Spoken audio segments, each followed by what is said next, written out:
ma davvero prima di qualsiasi altra considerazione, parere, opinione, discussione, i miei complimenti più sinceri al Como. Perché è una squadra che riesce sempre a stupirmi, no? Riesce sempre in qualche modo a catturare la mia attenzione. Oggi davanti ci sono le due squadre che più di tutti ci possono insegnare quanto, più di tutte ci possono insegnare quanto realmente conta il progetto.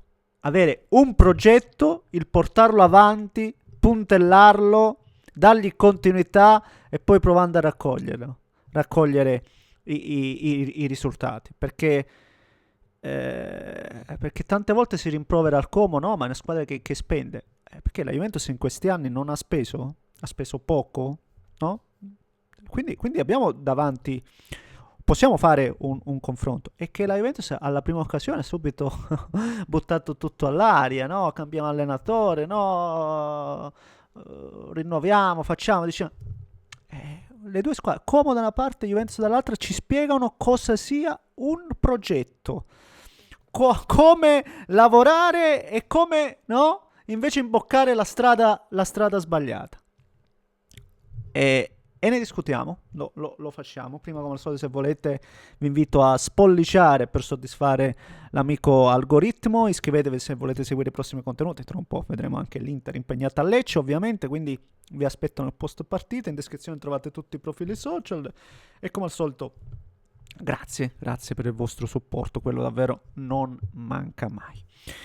E partendo fatemi parlare un attimino del Como, perché spesso e volentieri sento anche alcune una certa ritrosia, no? Un certo astio anche nei confronti di Fabregas, alcuni comportamenti che anche a me non piacciono, ne abbiamo parlato, quello visto, no, contro il Milan, ma poi volerlo attaccare anche su altri ambiti, quello calcistico, e farlo passare quasi come un allenatore che no, è bravo solo perché ha una squadra comunque che lo sopporta. No, no, c'è una coesione a 360 gradi. C'è una squadra che oggi si trova a lottare per la Champions. Io ho sempre detto, ma alla fine della fiera il Como non lo vedo ancora, no, pronto per quello step. E se batte la Juventus allo Stadium, e comunque non perdeva da un po' di tempo allo Stadium la Juventus, significa che onestamente ci sei in quella lotta. Non significa che per forza di cose entrerai nei primi quattro posti, assolutamente, la strada è lunghissima, ma ci sei. E quindi per me si è completamente iscritta appunto a questa lotta, e per farlo significa che davvero tutte le componenti hanno lavorato bene perché è una squadra che l'altro giorno stava in Serie B, puoi avere i soldi, puoi avere quello che ti pare, ma l'abbiamo visto, solo con i soldi non li ottieni i risultati. Se non c'è competenza, se non c'è preparazione, se non ci sono capacità, non li ottieni i risultati, non li ottieni.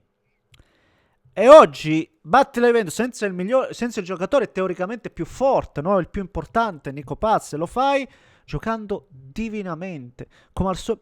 Cioè, il Como è una squadra che non ti regala nulla. E non è semplice. Già il fatto che il Como non ti regala, già non è semplice, perché adesso la ribalta andando alla Juventus. L'ennesima partita in cui questa squadra subisce gol con degli errori macroscopici, errori che tu dici, ma si possono fare a questi livelli, questi errori?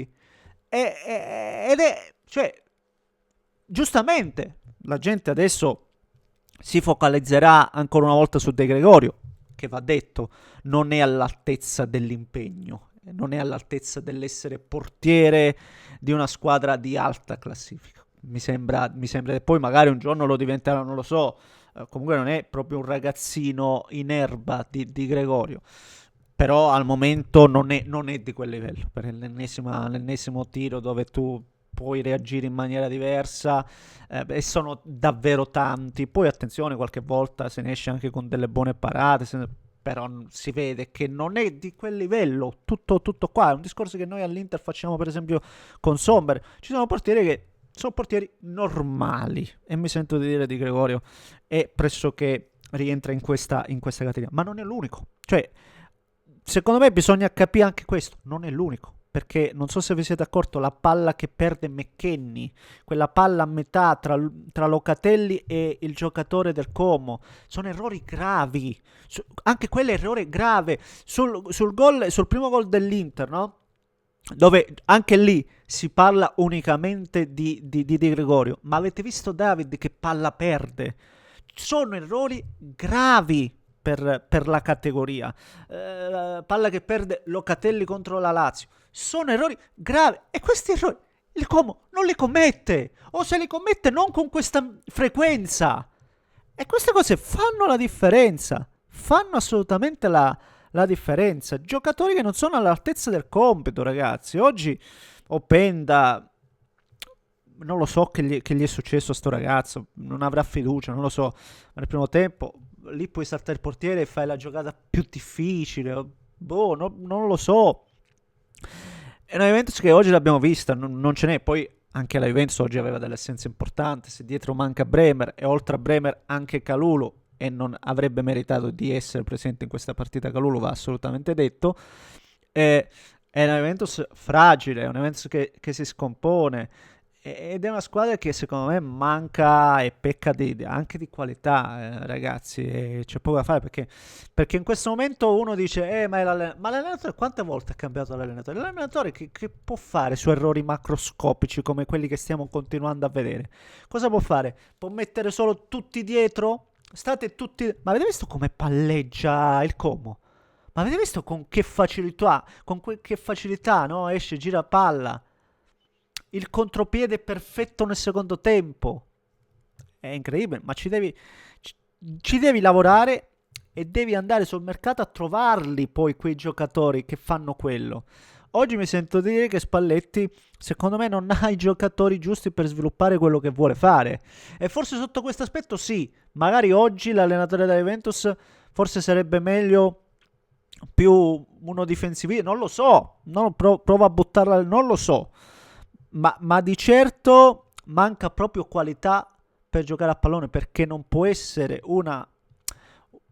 non c'è nulla di casuale, non può esserci casualità nel vedere continuamente errori macroscopici che ogni volta, no, stanno lì evidenti, e si ripetono e si ripetono e si ripetono. E quindi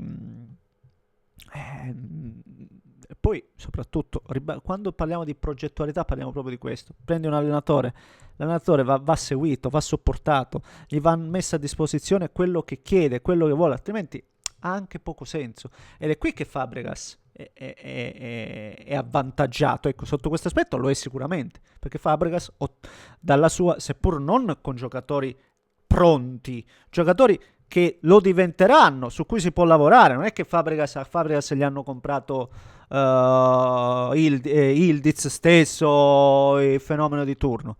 C'ha Nico Paz, per carità di Dio, però abbiamo visto che il Como va oltre Nico Paz. Oggi l'assenza non l'abbiamo proprio avvertita.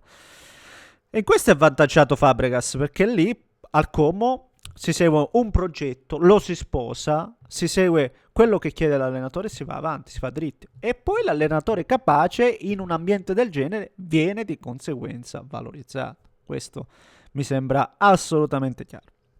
Niente ragazzi, lotta Champions che diventa bellissima, perché adesso anche l'Atalanta potrebbe rientrare nei giochi, che adesso non sbaglio affronta il Napoli, quindi che era difficile, però sono là. Como, Roma, Juve sono là, e ribadisco anche l'Atalanta, per cui un finale di stagione davvero interessante, ed ecco perché dobbiamo essere grati nel vedere squadre come il Como. Non dobbiamo essere accusatori, non dobbiamo denigrare, dobbiamo solo essere grati, e io mi sento di esserlo totalmente. E quindi ben vengano progetti come quello comasco, senza ombra di dubbio. Un grande abbraccio da Neschio, signori miei.